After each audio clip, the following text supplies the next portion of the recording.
ரஜினி பெண்கள் செய்த வேலை புலம்பி தள்ளிய சூப்பர் ஸ்டார். அப்போ எல்லாம் உண்மைதானா?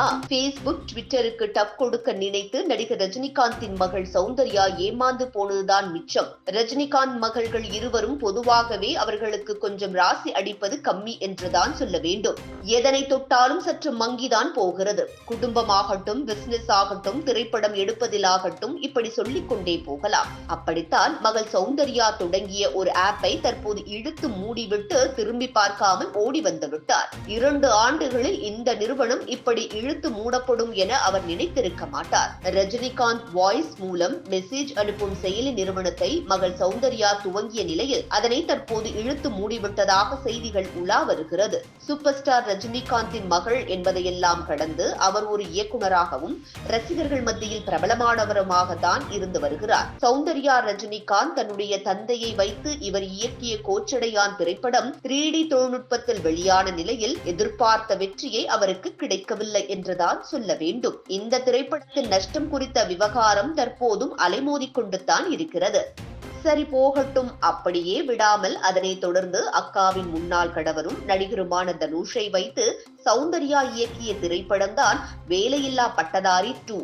இந்த படம் பெரிய அளவில் வெற்றி பெற்றது என இல்லாமல் எந்த நஷ்டமும் கொடுக்காமல் வெற்றி பெற்றது என்றுதான் சொல்ல வேண்டும். இந்த படத்தில் தனுஷ் அமலா பாலுடன் இணைந்து நடித்த போது இருவரும் நெருக்கம் காட்டியதாக சர்ச்சை எழுந்த நிலையில் அதன் பின்னர் அது ரஜினிகாந்துக்கு சென்று சுமூகமாக தீர்த்து வைக்கப்பட்டது என்று கூட பேசப்பட்டது.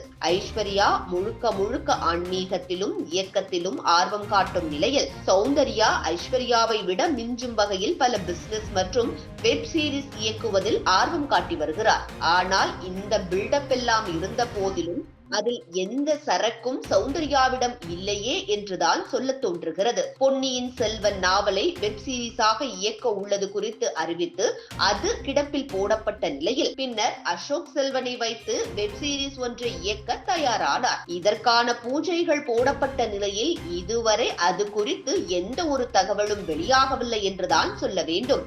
இப்படியாக சௌந்தர்யாவின் பிழைப்பு சென்று கொண்டிருக்கும் வேளையில் கடந்த 2021ஆம் ஆண்டு ஹூட் என்கின்ற குரல் சமூக ஊடக தளத்தை தொடங்கினார். தமிழ் உள்ளிட்ட 15 இந்திய மொழிகள் மற்றும் சர்வதேச மொழிகளிலும் இந்த செயலி அறிமுகம் செய்து வைக்கப்பட்டது. இந்த செயலியில் படிக்காதவர்கள் கூட எளிமையாக குரல் வழியாக தங்களின் கருத்தை தெரிவிக்கும் விதத்தில் உருவாக்கப்பட்டிருந்தது. நல்ல செயலிதான், ஆனால் அதனை மக்கள் ஏற்றுக்கொண்டார்களா என்றால் இல்லை என்றுதான் சொல்ல வேண்டும்.